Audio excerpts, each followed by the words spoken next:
women भन्ने थाहा छ नि हान्दै लाने उडाएर ओ माई गड नाइस धुलो वाओ यस्तो छ है साथीहरू बाटै ओइ ओइ ओइ ओइ हेलो साथीहरू welcome back to my YouTube channel it's me Pratiksha र आज चाहिँ म जाँदैछु फाइनली केटिएमको नेक्स्ट राइडमा म चाहिँ घरबाट हिँडिसकेँ साथीहरू होइन म चाहिँ राइडमा एकदम धेरै एक्साइटेड नै छु योभन्दा अगाडिको राइड पनि गएको थिएँ त्यतिखेर चाहिँ मैले भिडियो बनाउनु पाएको थिइनँ नि त अब आजको राइडमा चाहिँ म भिडियो बनाउँछु मलाई चाहिँ होइन यसरी राइडहरूतिर जानु चाहिँ ओभर मनपर्छ क्या लास्ट टाइमको एक्सपिरियन्स पनि दामी भएको थियो क्या राइडको योचोटिको नै राम्रो हुन्छ भन्ने मैले एक्सपेक्ट चाहिँ गरेको छु हाम्रो आजको राइड चाहिँ लेटङसम्मको छ र आजको वेदर पनि एकदम दामी खुलिरहेको छ वेदरले साथ दिएको छ नत्र धरानमा चाहिँ पुरा पानी परिरहेको थियो अब लेडी राइडरहरू चाहिँ कतिजना हुनुहुन्छ मलाई थाहा भएन लास्ट टाइम त म मात्रै थिएँ तर मलाई त्यस्तो अनकम्फर्टेबलवाला खालको केही पनि भएन क्या दाइहरूले जस मजाले कम्फर्टेबलले गराइदिनु भयो म चाहिँ रेलवे चौक आइसकिसकेको छु राइड जाँदाखेरि चाहिँ नि साथीहरू जानु यो पेट्रोल खर्च मात्रै आफ्नो पर्छ जाँदाखेरिदेखिको तपाईँको त खाजा भयो तपाईँको खानाहरू भयो सबै सोरुमले नै अर्गनाइज गर्नुहुन्छ क्या 1 रुपियाँ लाग्दैन हाम्रो पैसा चाहिँ म चाहिँ अब यहाँ केटिएम सोरुममा चाहिँ दाइले हिजो 7:30 बजे भन्नुभएको थियो म चाहिँ जाँदैछु यसरी ठुलोको बस अगाडि पऱ्यो भने चाहिँ ओभरटेक गर्नै गाह्रो हुन्छ क्या किनकि बाटो सानो छ नि त हाम्रो जाम ल ओहो हो हो ल गएँ म चाहिँ आइसकिसकेँ रत्न चोक होइन साथीहरू बुद्ध चोक पनि आइपुग्यो मलाई चाहिँ नि साँच्चै टाइम टु टाइममा हिँड्नु मन लाग्छ क्या अब कसैले यति टाइम भन्नु भने त्यति टाइममै पुग्नुपर्छ भन्ने हुन्छ क्या टाइमभन्दा ढिलो पुग्यो भने मलाई कस्तो धेरै इम्बेरेसिङवाला खालको फिल हुन्छ क्या ओहो मैले गर्दाखेरि ढिलो भयो वाला खालको त्यही भएर मलाई चाहिँ ढिलो हिँड्नु मन लाग्दैन यस्तो हुन्छ क्या बाटो सार्नु भएर यो गाडीलाई टर्निङ लिनै गाह्रो भइरहेछ क्या यहाँ लेटङ ओके थ्याङ्क यू धरानमा पनि जाम त त्यति धेरै हुँदैन कि ठुलो गाडीहरूमा अलिकति अड्क्यो भने मात्रै हो किनकि बाटो सानो पनि छ ठुलो गाडीहरूले गर्दाखेरि चाहिँ थोरै जाम हुने चान्सेस हुन्छ नत्र त्यस्तो धेरै जाम त हुँदैन धरानमा योपालिको चैतमा चाहिँ नि साथीहरू त्यस्तो सुक्खावाला खालकै भएन क्या नभएकै राम्रो होइन अरू बेला चाहिँ चैत भन्ने बित्तिकै त कस्तो उडाट लाग्दो खालको हुन्थ्यो नि त यो चोटि चाहिँ त्यस्तो खालको चैत भएन साथीहरू एकदम राम्रो खालको चैत भयो र म चाहिँ अब भोटेबुल आइपुगेँ र अब हाम्रो सोरुम पनि यहीँ छ अब सोरुममै जानुपर्ने हुन्छ हामी चाहिँ 3 कुने आइपुगिसक्यौँ मामाहरू आज स्याटरडे हो साथीहरू अनि चैत्रको लास्ट शनिबार हो र यो देख्न सक्नुहुन्छ लाइन हाम्रो शनि मन्दिरमा यस्तो डेन्जर लाइन छ क्या आम्मामा हेर्नु त के हो यो ओ माई गड यो चाहिँ तपाईँको आम्मा राम तेरिका म त माथिबाट हुने मान्छेहरू त बेहोस भइसक्यो होला लाइन देखेर यो लगभग तपाईँहरूको अब आज यो बेलुकासम्ममा पनि बेलुका नै लाग्छ होला सकिनको लागि चाहिँ हेर्नु त साथीहरू राम अब यहाँबाट चाहिँ हर्न बजाउँदै जानुपर्ने हुन्छ ओ माई गड यार ल अब हामी चाहिँ हिँडिसक्यौँ अहिले चाहिँ 105 को स्पिडमा कुदिरहेको छ भयो म चाहिँ यो केटिएम यो बाइकबाट चाहिँ म 40 को स्पिडमा छु भने 117 सम्म पुगेको छु अब आजको पनि पर्छ जस्तो छ 117 सम्म चाहिँ मैले यहीँनेरि के भन्छ यही धरानकै जङ्गलमा कुदाएको छु किनकि खाली पनि हुन्छ नि हाइवे पनि हो अनि आजको हाम्रो फोटोग्राफर चाहिँ रेन दाइ नै हुनुहुन्छ अरे क्या मलाई चाहिँ रेन दाइ दामी लाग्छ अस्ति पनि दाइसँग एकदम कम्फर्टेबलै भयो बोल्नु ओर्नु पनि मजाको हुनुहुन्छ आज पनि म खुसी नै छु रेन दाइ भएर सजिलो हुन्छ क्या अब दाइ नै भइसकिसकेपछि हाम्रो धरानको फेमस फोटोग्राफर नै हो क्या हाम्रो रेन दाइ पनि यसो त नेचरहरूको जुन हुन्छ नि फोटो हाम्रो प्रतीक दाइ र हाम्रो रेन दाइ चाहिँ नि नेचरहरूको फोटो खिच्नुहुन्छ क्या कस्तो त हेर्दै वाउ लाग्ने खालको हुन्छ नि यो हाइवे पनि अब बढाउँदैछ लास्टै सानो छ क्या यो बाटो पनि अझ तपाईँहरू नि यो बाटो बेलुकातिर 5 बजे 4-5 बजेतिर हिँड्नु भयो भने त नि आम्मा त नाइट बसहरूले यस्तो म त यति धेरै हेप्छ नि नाइट बसहरूले अस्ति त झन् लास्ट टाइम त नि झन्डै नै किचाइदिएको छ क्या हामी लिटरली यो हाइवे पिच छ नि पिचको पनि हामी उता पुगेको थियौँ क्या त्यस्तै ओभरटेक गरेर आएको थियो क्या हामी चाहिँ आइपुग्यौँ सोरुम खोइ गाडीहरू त छैन नि यहाँ त के हिँडिसकेको मेरो जस्तै रहेछ त्यहाँ पनि बाइक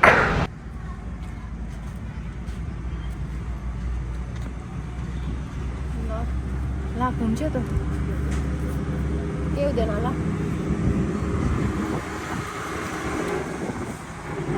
कमरहरू टाँसिएको छ यहाँनिर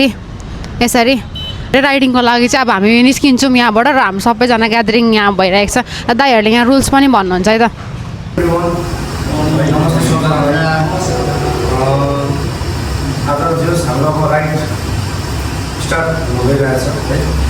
हामी चाहिँ फाइनली अब इटारीबाट चाहिँ हिँडिसक्यौँ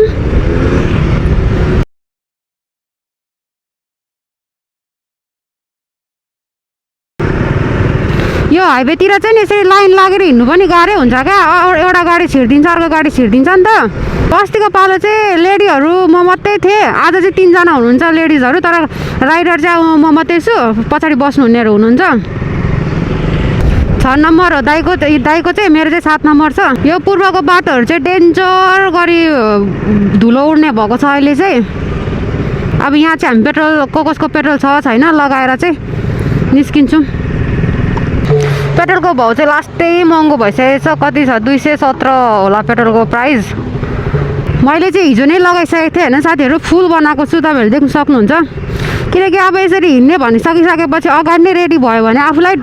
अहिले पूर्वको बाटोहरू एकदम धेरै रिपेयर भइरहेको छ अब त्यो बनिसकेपछि चाहिँ बब्बाले हुन्छ होइन अब त्यो रिपेयर गर्दाखेरि चाहिँ अब अलिक धुलोहरू एकदम डेन्जर छ अनि त्यो पुरै बाटोहरू भित्किँदा कस्तो हुन्छ भनौँ न हाम्रो इटरी चोक चाहिँ यस्तो छ लास्ट टाइमको जेएनजी आन्दोलन गर्दाखेरि पुरै बिग्रेको छ क्या यो चाहिँ सब जलाइदिएको छ क्या यहाँनिर अलिकति जोगेरै हिँड्नुपर्छ यार चेप्दियो भने छैन मलाई फेरि यो पूर्वतिर नि गाडीहरू यस्तो तरिकाले ल्याउँछ नि पेलेर आजको वेदर पनि एकदम राम्रो छ धरानमा त झन् बिहान राम्रै थियो इटरीतिर पनि त्यस्तो पानीहरू परेको छैन अनि यो त्यस्तो पानी पर्ने खालको टाइपको पनि भएको छैन अलिकति वेदर राम्रै छ आज वेदरले साथ दिएको छ भनौँ न हामीलाई हामी चाहिँ बुढी खोला आइपुगिसक्यौँ होइन अब यत्रो ठुलो लेन्थको बाटो भयो भने चाहिँ पछि चाहिँ एकदम मजाले फिलिली हुन्छ क्या यो पूर्वको बाटोहरू किनकि एकदमै धेरै सानो थियो नि त यो बाटो त र बिचमा यस्तै छ अरे क्या म चाहिँ अब पूर्वको बाटो आएकै छुइनँ क्या अहिले हिँडेको छुइनँ थुप्रो भयो त्यही भएर साथीहरू अफ रोड जानुको लागि तपाईँहरू मुस्ताङ नजानुहोस् मराङ मुस्ताङ पूर्व आउनुहोस् पूर्व हामी चाहिँ काने पोखरीबाट भित्र छिर्ने भनेको छौँ कहाँ हो काने पोखरी मलाई एक्ज्याक्टली यही हो डेस्टिनेसन भनेर चाहिँ थाहा छैन यस्तो छ है साथीहरू बाटै पछाडि बस्ने मान्छेहरूलाई चाहिँ नि आज धुलोले चाहिँ सक्छ क्या बाटो यस्तो छ होइन त्यही भएर बिस्तारै नै जाउँ म लडेँ भने चाहिँ मेरो सेतो पेन्ट छ खत्तम हुन्छ खत्तम देख्नुभयो होला नि साथीहरू मनाङ मुस्ताङ जाने होइन अपरोडको लागि पूर्व घुम्न आउने हो पूर्व बाटो यस्तो छ यस्तरी पनि राइड आउनुपर्छ तपाईँहरूले राम्रो एक्सपिरियन्सहरू गेन गर्नु सक्नुहुन्छ किनकि जति यसरी हिँडिन्छ मान्छेहरू चिनिन्छ म गएँ क्या राइडमा यस्तो रमाइलो भएको थियो नि थाहा छ यसरी अगाडिबाट यसरी नजिकै हामी हिँड्छौँ नि अगाडिकोले खाल्टोमा हाल्यो भने पनि हामी पनि खाल्टोमा पर्छौँ क्या सो हामी चाहिँ यही होप गरेर जाउँ कि अगाडिकोले खाल्टोमा चाहिँ नहालोस् भनेर ला यार साथीहरू हाम्रो चाहिँ बाइक पनि लडेर यहाँ पर मलाई हेर्ने चालमा लड्छ होला हौ चाहिँ यहाँ सानो एक्सिडेन्ट भयो धुलो यस्तो डेन्जर छ यार साथीहरू म त अगाडिको दाइले जति हान्नुहुन्छ त्यति कुदाइदिने हो क्या यो बाटो डेली ट्राभल गर्ने मान्छेहरूलाई झन् कति गाह्रो होला क्या यो बाटोले चिप्लोहरूमा चाहिँ नि हातको ब्रेक हान्ने बित्तिकै स्लाइड भइहाल्छ क्या त्यही भएर खुट्टाको ब्रेक हान्ने हो यहाँ चाहिँ हाम्रो पाथिभरा माताको मन्दिर छ आम्मामा कसम होला यार बाटो त तपाईँहरू पूर्व आउँदै हुनुहुन्छ र तपाईँहरू धरानबाट हो भने चाहिँ नि माथि केराबारीबाट आउनु क्या खोर्सानीसम्म त तपाईँहरूको एटलिस्ट राम्रो छ क्या बाटो यस्तो साह्रो आउनु पर्दैन मेरो बाइकले कस्तो पिकअपै लिएको छैन जस्तो लाग्दैछ हौ ओ माई गड नाइस धुलो वाउ पाउडर लाउनै पर्दैन यति भएपछि अनि मेरो लुगा अनि यो हरियो निलो कालो हुँदैन त एकैचोटि लेडी राइडर भएपछि नि साथीहरू एउटा कुरा चाहिँ के हो भने नि सबैले हेर्नुहुन्छ क्या सायद अलिकति अनौठै लाग्छ होला किनकि छोरी मान्छेले कुदाएको त्यति धेरै अनौठो त मान्नु पर्दैन पर्नु चाहिँ र पनि छोरा मान्छेहरूले कुदाउँदा त वास्तै हुँदैन छोरी मान्छेहरूले कुदाउँदा चाहिँ सबैले नोटिस गर्नुहुन्छ क्या प्रायः जसो आज चाहिँ मैले अलिकति पछाडि रोजेको क्या अगाडिको यसो भ्यूहरू खिच्नुलाई अगाडिको बाइकिङ रेसहरू यसरी कुदाएको पूर्व साइडको चाहिँ फर्स्ट भ्लग हो किनकि म यतातिर आएको छुइनँ नि त अहिले त जब मैले भ्लग स्टार्ट गरेँ मेरो घरको मान्छेहरूलाई पनि थ्याङ्क यू नै भन्नु चाहन्छु क्या किनकि एउटा छोरी मान्छेलाई होइन यति धेरै यो ग्यादरिङमा राइडमा होइन जानु दिनुहुन्न तर मेरो माइला दाइलाई चाहिँ थ्याङ्क यू दाइले मलाई पर्मिसन दिनुभयो विश्वास चाहिँ हुनु पऱ्यो क्या आफ्नो दिदी बहिनीहरूमा त्यही त हो नि अब छोरी मान्छे भनेर नदिनु पनि सक्नुहुन्छ सो दाइले मलाई विश्वास गरेर दिनुभएको छ एकदम धेरै थ्याङ्क यू म दाइको विश्वास तोड्दिनँ पनि किनकि तपाईँको अब हुन त म पहिले त्यति धेरै हिँड्ने पनि होइन हिँड्दिनँ पनि थिएँ क्लासहरूमा पनि सायद नहिँड्नेमा मै पर्थ्यो होला क्या यसरी बाहिरतिर म यसरी त म हिँडेकै छुइनँ क्या अरूसँग त अब हिँड्यो भने पनि मेरो फ्यामिलीसँग मात्रै हो नि त दाइहरूलाई डर पनि हुन्थ्यो होला क्या अब छोरी मान्छे हो बहिनी हो भरे अहिलेको न्युजहरू तपाईँहरूलाई थाहा नै छ कस्तो कस्तो घटनाहरू घट्छ त्यही भएर पनि दाइहरूलाई पनि डर हुन्छ होला क्या बहिनीलाई यसरी जानु दिनुको लागि तर सेफली नै छु म अहिले त्यस्तो धेरै डराउनु पर्ने छैन जति अहिले मैले यसरी भिडियोमा भ्लगिङहरू गर्दैछु बोल्दैछु नि रेगुलर भएर हो क्या मलाई प्र्याक्टिस हुँदैछ क्या बोल्नुको लागि कन्फिडेन्ट पनि आउँदैछ यसरी हात देखाएर बोल्नु पनि मलाई कति अप्ठ्यारो लाग्थ्यो क्या अस्ति ला भरे कसैले के भन्ला कि तर अहिले त मलाई मतलबै छैन क्या ओइ ओइ ओइ ओइ अगाडिको नबढिन्जेलसम्म चाहिँ म चाहिँ जाँदिनँ ल कस्तो दामी रहेछ के यतातिरको यो बिचमा मजाको पिच अनि वरिपरि रुखहरू कस्तो मजाको त देखिने क्या म चाहिँ लेटाङ फर्स्टचोटि आएको हो होइन साथीहरू अनि हामी चाहिँ यो लेटाङ जाने बाटो चाहिँ पसिसकेको छौँ म योभन्दा अगाडि चाहिँ लेटाङ आएको छुइनँ र यहाँको बाटोहरू कस्तो छ त पनि मलाई थाहा थिएन क्या तर जुन अहिले हामी आइरहेछौँ यो हाइवेबाट भित्र छिरिसकेको हो अनि कस्तो दामी रहेछ क्या यो बाटोहरू चाहिँ भत्केको चाहिँ रहेन रहेछ अनि छेउछेउमा रुखहरू पनि बब्बर देखेछ क्या यहाँनिर चाहिँ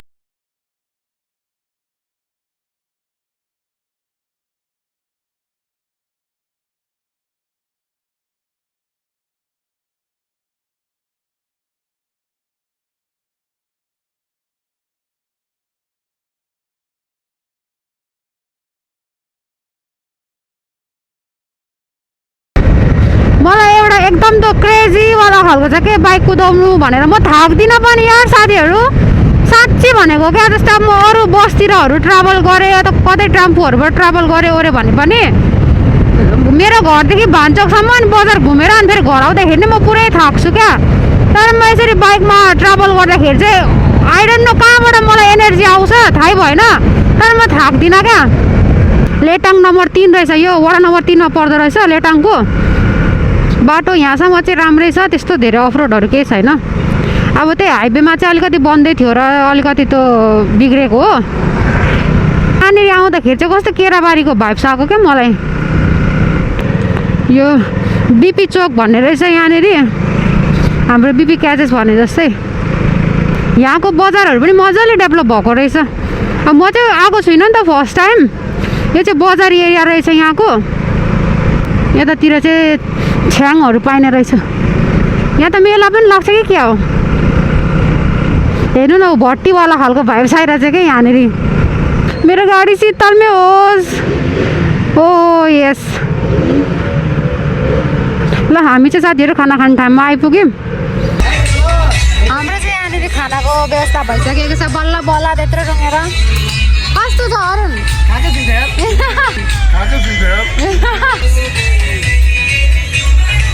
हाम्रो नोर्बुको डान्स हेर्नु यहाँ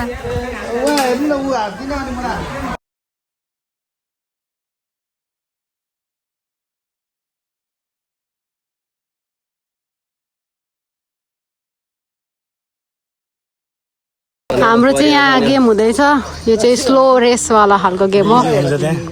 बिकी दाई यहाँ हुन्छ हेलो दाई यहाँ एलेक्स दाई हुन्छ र हाम्रो यहाँ टिम मेम्बरहरू पनि हुन्छ कसले जित्छ होला तपाईँलाई को लाग्छ कसले जित्छ जस्तो लाग्छ तपाईँलाई स्टार्ट भइसकेको छ नाम के हो दाइको नाम भाइ त्यहाँ नबस्छ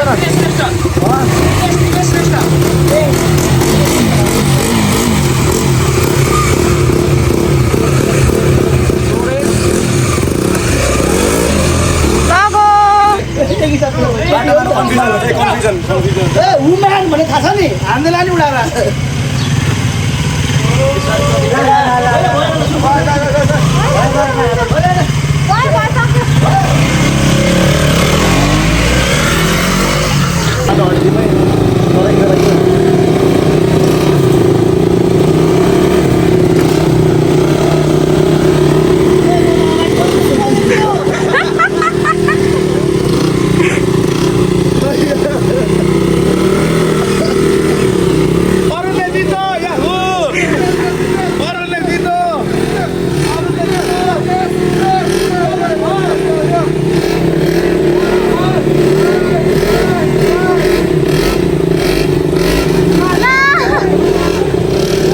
बिस्तारै कुदाउनु होला सबैजनाले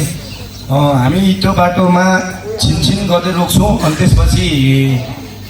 अनि हाम्रो ड्रोन सटहरू हुन्छ क्यामेराम्यानहरूले हामीलाई जे भन्नुभएको छ त्यो अनुसारले गरेर फलो गरिन्छ है हामी त्यहाँनिर खाजा खान्छौँ खाजा खाइसकेपछि हामी ठ्याक्क सबैजना फेरि सोरुममा जान्छौँ सोरुममा प्राइज डिस्ट्रिब्युसन हुन्छ first second third prize distribution first चाहिँ हाम्रो प्रवेश सर फर्स्ट हुनुहुन्छ सेकेन्ड भनेको दिनेश श्रेष्ठ र थर्ड भनेको हाम्रो जीवन राई उहाँलाई एकदम धेरै धेरै कङ्ग्रेचुलेसन छ होइन खतरा हालिदिन्छ बाटो त दामी रहेछ असाथीहरू मलाई चाहिँ किन यो बाटो कस्तो केराबारीको भएको आइरहेछ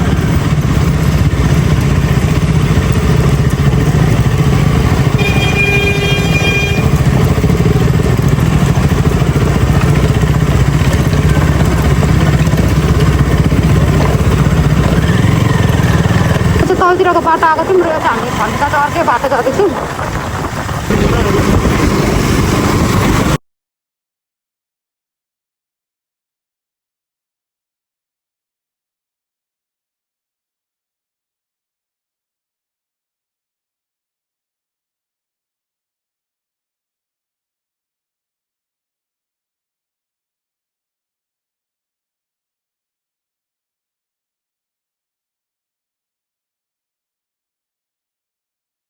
हामी चाहिँ राइड सकेर चाहिँ फाइनली हामी त्यहाँनिर केटिएम सरमा आइसक्यौँ राइड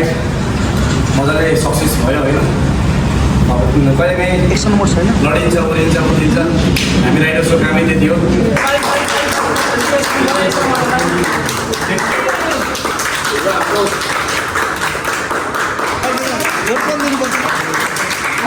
पोहोर चाहिँ चैत्रको लास्ट स्याटरडे हो र सो अहिलेसम्म मान्छेहरू आउँदै हुनुहुन्छ बेलुका भइसक्यो र म पनि दर्शन गरेर चाहिँ अब म घर जान्छु सो मैले पनि दर्शन गर्नु पाएँ लास्टमै भए पनि शनि मन्दिरको यहाँसम्म भिडियो दिनुभएको छ भने चाहिँ हजुरहरूलाई धेरै धेरै धन्यवाद र आजको राइडहरू कस्तो के भयो सो कमेन्ट पनि गर्नु होला साथीहरू थ्याङ्क्स फर वाचिङ